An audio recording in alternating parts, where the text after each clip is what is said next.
Gene Key 1, the first CD, Beauty. From entropy to centropy. Let's see. I know you read some of this, so I'm gonna... Just the first paragraph. Just the first paragraph? Oh, okay. All right.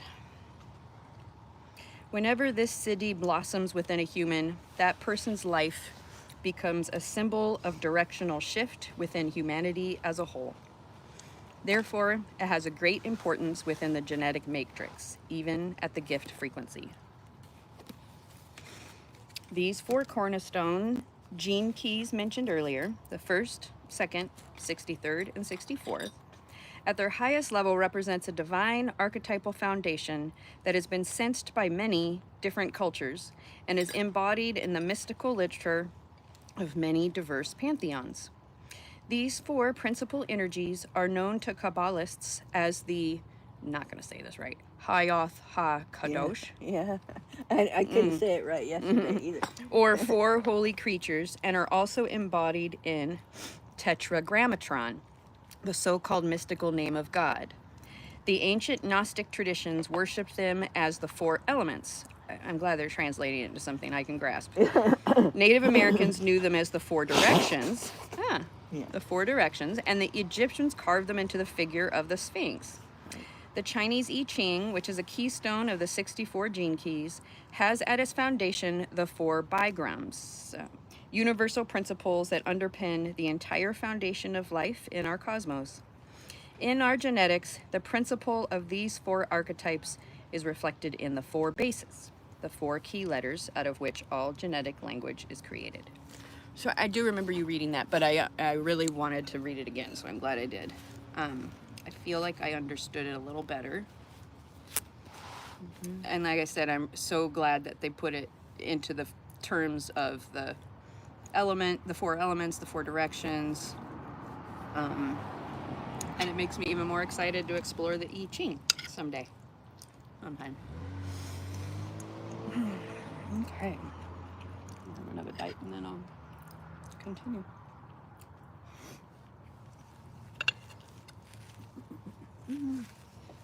Okay.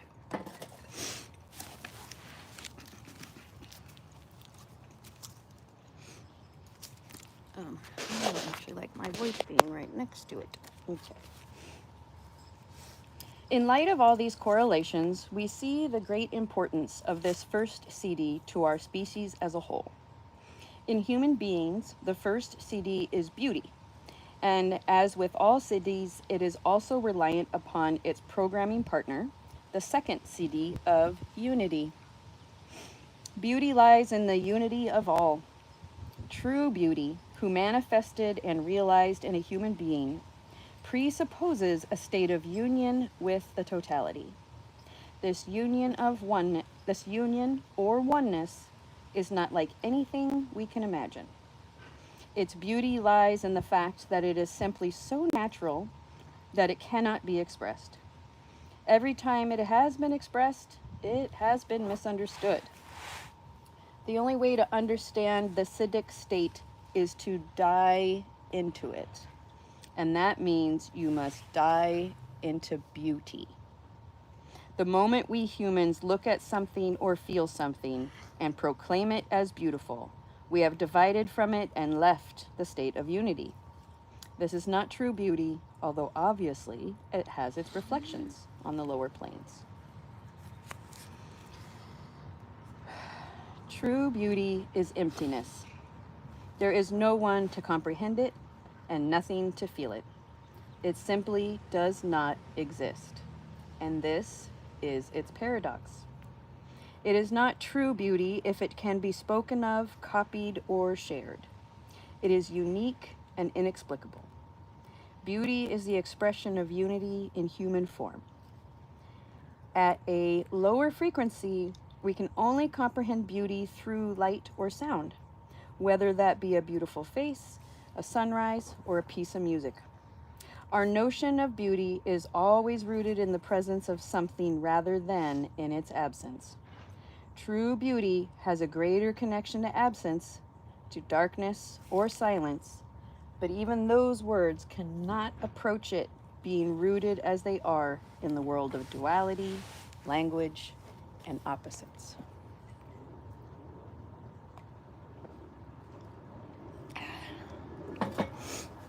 I think I lost the last two sentences. Okay.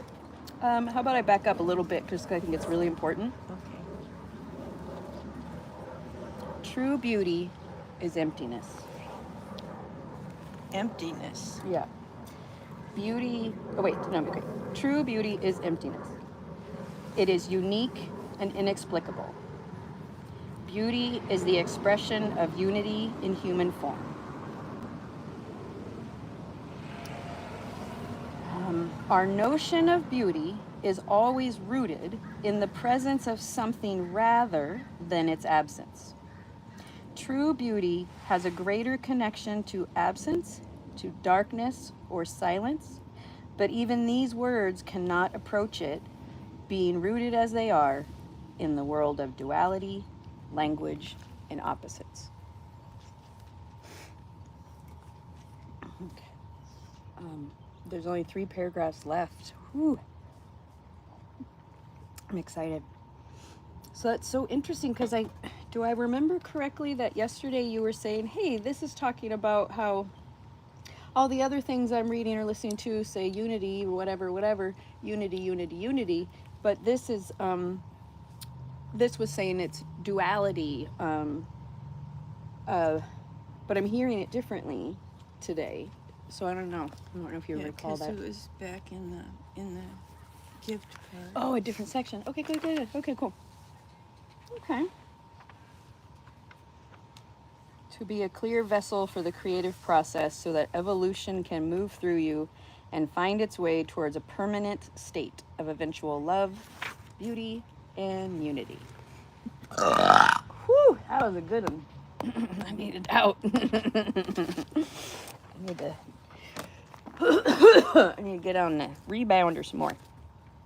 When the first city dawns inside you, everything in this cosmos is experienced as beautiful and fresh.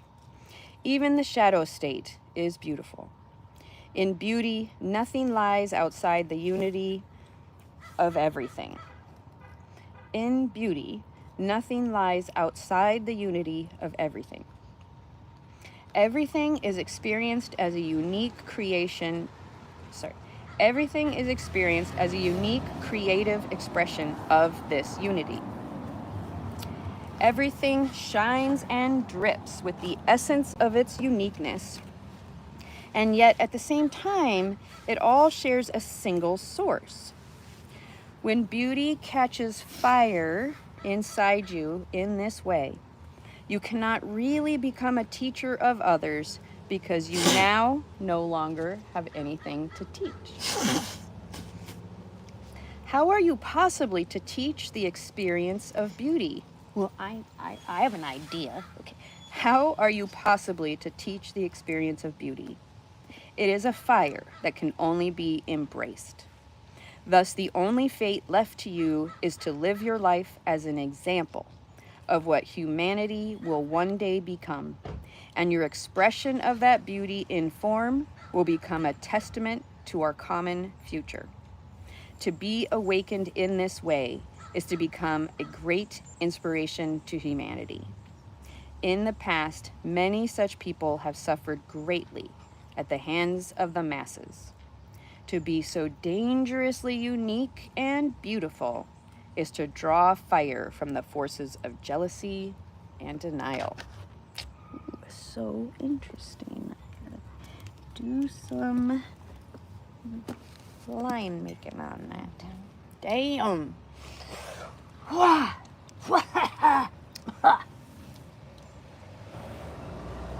shit, damn. Okay.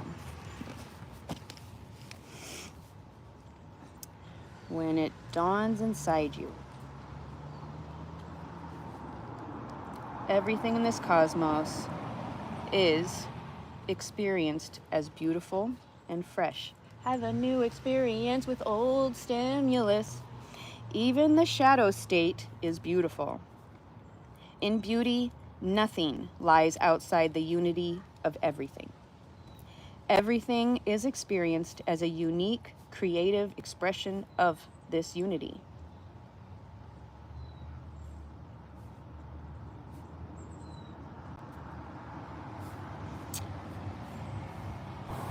Everything shines and drips and spurts and coats with the essence of its uniqueness, and yet at the same time, it all shares a single source. When beauty catches fire inside you in this way, you cannot really become a teacher of others because you now no longer have anything to teach. How are you possibly to teach the experience of beauty? It is a fire that can only be embraced or be walked across. Thus, the only fate left to you is to live your life as an example of what humanity will one day become. And your expression of that beauty in form will become a testament to our common future. To be awakened in this way is to become a great inspiration to humanity. In the past, immediate or past, way past, in the past, many such people have suffered greatly at the hands of the masses. And I think in this case, the masses can be just any number more than 3. So it doesn't have to be a 2 or whatever. It doesn't have to be everybody. To be so dangerously unique and beautiful is to draw fire from the forces of jealousy and denial. I see another comedy skit being born right now based on that. Okay. I'm going to take a few bites if you have anything, or if we can just be quiet.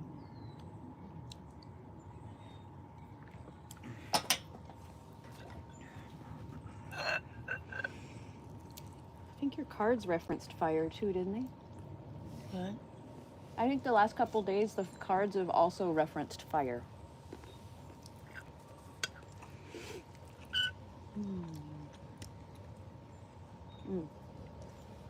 My fire pit has rose petals in it, and I want to do a full moon fire.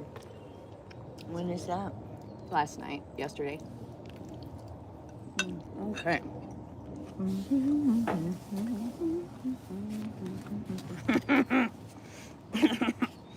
Okay.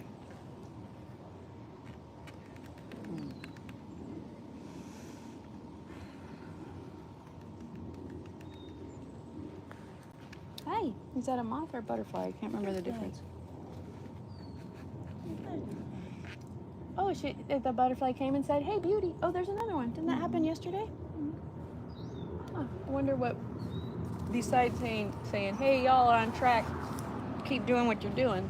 I wonder what else white butterflies mean. Ooh, dragonfly. Okay. The city of beauty is incomprehensible to normal. It even italicizes that. Incomprehensible to normal consciousness, as it can only live out its uniqueness without compromise, no matter what happens to it. Thus, it endures in our mythologies and often becomes attributed only to our deities. It is the creative Promethean. It is the creative Promethean fire of the gods that is stolen by those few who have the courage to be obliterated by it. It is the primal masculine creative force within our universe and is embodied in the great lingam or penis of Lord Shiva, as well as all our great cultural symbols of male fertility. Ironically, beauty becomes enshrined as something outside of us, as something we should aspire to, as something we can never really attain whilst alive. In truth, beauty is our nature. It is right here, right now, inside each and every one of us. It is paradoxically found both in our absolute ordinariness and in our utter extraordinariness.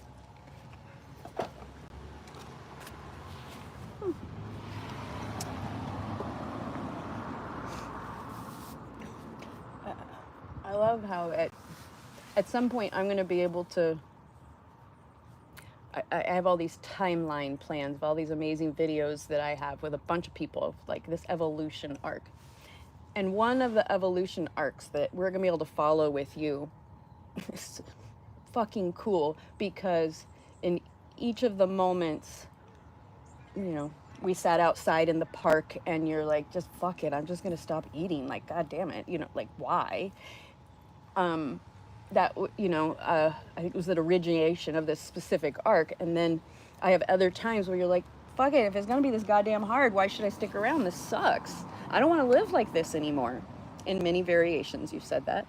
And you have like crossed the veil and visited your angels, and you laid here on the ground and, you know, recorded Return to Gaia. And I know that every time you were saying that, or I believe based on, you know, what I hear from you, that's your current iteration, your current body, your current presentation of soul. That's what you're saying. I can't live like this. This current iteration has fucking got to go, because it hurts a lot. It's really hard. And I'm always sitting back here. You're like, I'm gonna die in the ground. You're burying me. I'll be gone in days. Don't even make plans. I won't even be here. And every time I'm like, yeah. The iteration of you, yeah, it's out of here. that can die. Your body is sticking around. Your spirit is sticking around. The arc is amazing. I'm just telling. As soon as the person who arrives who wants to work on that project. I'm Jeanette of Arc. Jeanette of Arc. Okay, I guess I don't know much about Joan of Arc, so I don't know how that applies. Someday I will learn. Okay, so I'm going to underline some keywords there.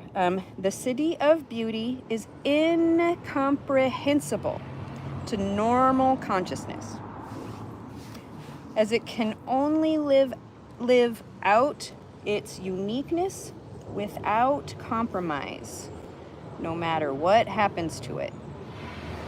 Thus, it endures in our mythologies and often becomes attributed only to our deities. It is the creative Promethean fire of the gods that is stolen by those few who have the courage to be obliterated by it. Bring me some ego death. Let's get it done. It is the primal masculine creative force within our universe, inside our body, the universe, our unique individual universe, or the whole damn thing, and is embodied in the great lingam. There's lots of penis talk coming up. I love that. Okay. It is embodied in the great lingam or penis of Lord Shiva, as well as all our great cultural symbols of male fertility. Ironically, beauty becomes enshrined as something outside of us, of something we should, there's a lot of should here, I noticed that too, we should aspire to, of something we can never really attain whilst alive. In truth, beauty is our nature. It's right here, right now, inside each and every one of us.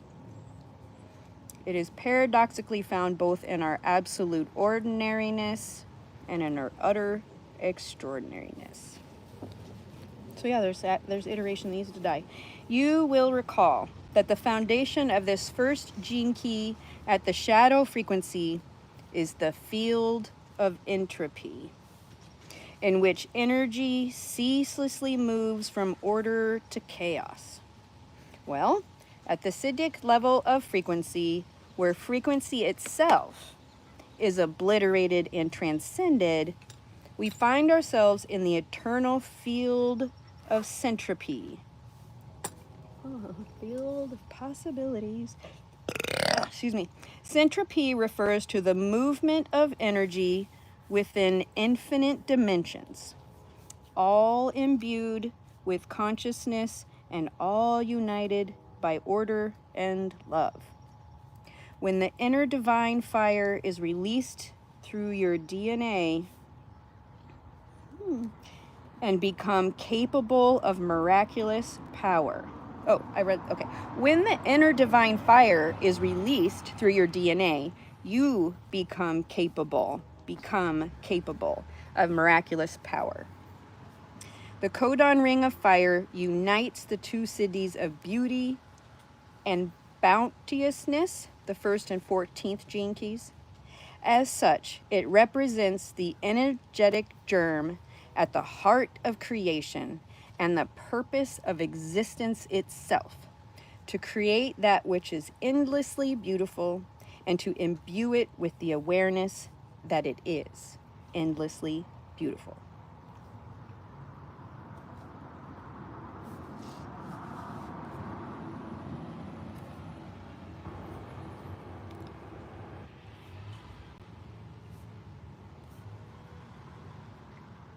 It is Ainsley beautiful.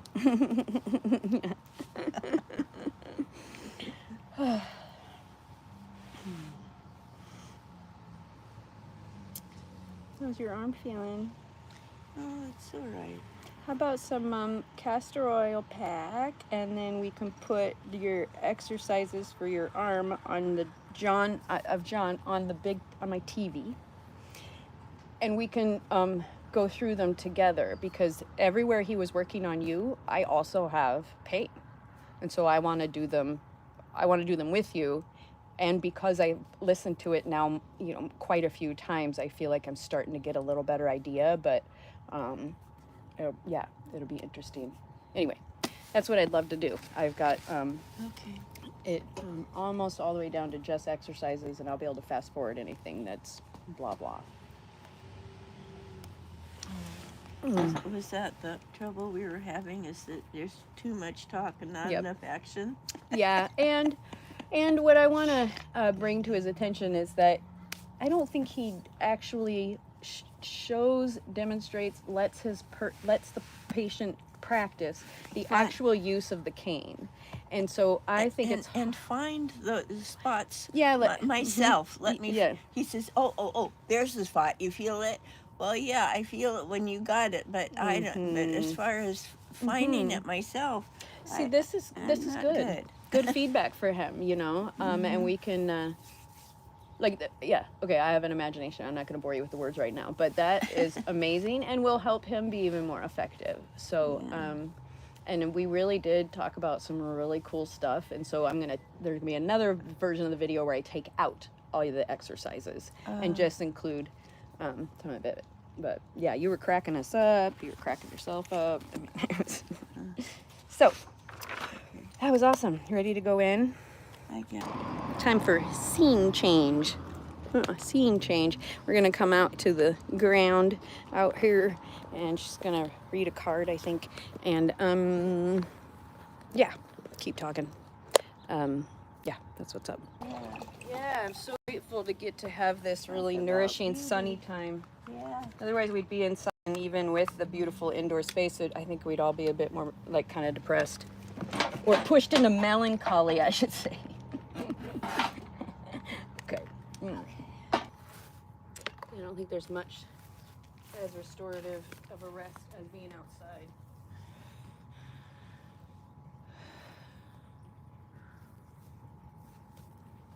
Stop your flow right now. The Seven of Wands is a card of confidence and strength, even when you find yourself outnumbered and outgunned. Whoa. Also more phallic symbols for our pleasure. Right. Creative pleasure. A young man on a cliff defends his turf against 6 unseen opponents. He is fighting from a position of power. Both feet are firmly on the ground, while his adversaries seem to be making their way up a steep cliff. He is outnumbered, but he has the advantage, and he can certainly keep them at bay, beating them back one by one. Waite called this card Valor. Hold firm. Stand your ground. Yes, you're in the thick of things. You're definitely embattled. And no, you're not imagining it. You are under attack, but your feet are firmly planted. You're fighting from a position of strength. It's rarely easy for you to fight back, to pick off each of your opponents one by one as they clamor to gain a foothold and toss you off the cliff. This battle is yours to lose. Maintain your sense of calm and your presence of mind, and don't give up your footing. Oh, thanks, cards. Yeah.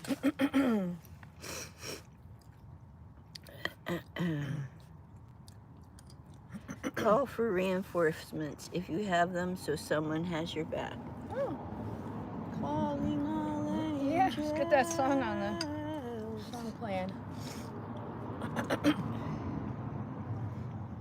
In a tarot reading, the Seven of Wands occasionally represents intellectual arguments and disagreements, discussions, negotiations, competition, and trade. Okay. I brought Kleenex. I put Kleenex in my bag, so if you ever need some. Oh, good. Which It is right handy. now.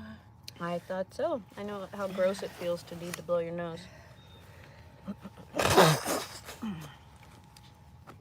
And I'd rather bring you Kleenex than you have to be you're forced to snot rockets. I've got a snot rag over there that I've used 6 or 7 No, I meant rocket. Oh. The rocket. That's what I was glad you don't. Snot rocket. I see. I get you. Today is my granddaughter's birthday. Which one? Sadie. Sadie, you said? Sadie. She lives here in town, How old? and her dad is Jeremy. Oh, okay. How old is she? She's 18 this year, I think. Oh. 707. 07. She was born in 2007. Wow, cool. And 15. Yes, 18. She's 18. Wow, that's a big deal. I know. I did send her a card. She did come and see me when they thought I was dying. Well, we should invite her. Come over here. Come say hi. Come see you. Not dead yet. I really gotta find that poster. I'm sure it's. I keep forgetting to look, actually.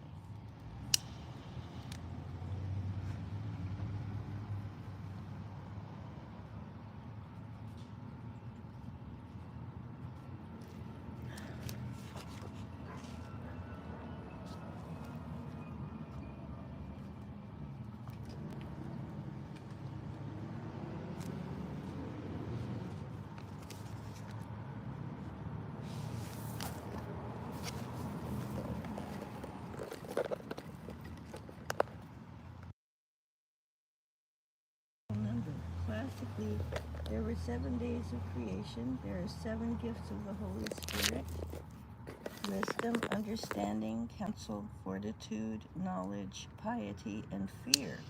There are 7 deadly sins: envy, sloth, gluttony, wrath, pride, lust, and greed. There are 7 virtues: faith, hope, charity, fortitude, justice, temperance, and prudence.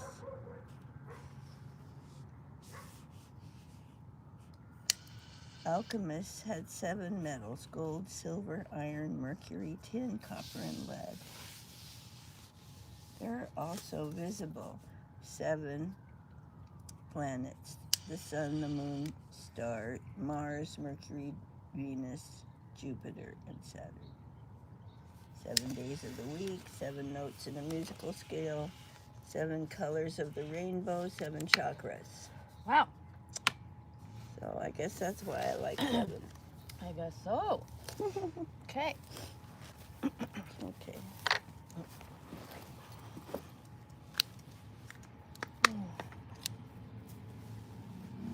I think you want to go in now. Okay.